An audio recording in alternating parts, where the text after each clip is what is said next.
Hey guys, and welcome back to this channel. In this video I'll be showing you guys how you can kind of change your video background on Discord. So go to user settings, go to voice and video, and scroll down until you see video settings, and you can select test video to test the video, but I have my camera off because I don't want to show my face.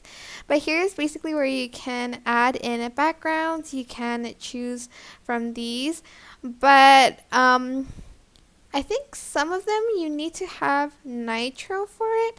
I'm not sure about these ones, but if you want a customized background, so you like upload your own background, you do need the Nitro. Unfortunately, I do have Nitro, so I can just select it and upload an image or video here, or choose a GIF instead, and it's going to change my background. You can also just blur your background as well, but unfortunately those are the only options that Discord provides. I hope I said Discord before because I've been doing a lot of CapCut tutorials and I'm not sure what I said at the beginning of the video, but I hope this tutorial is helpful for you guys.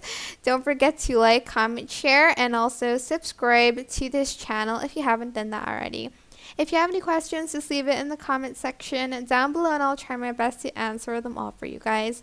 And if you found this video helpful, please click the thanks button above the description box down below. Thank you so much for watching. Bye!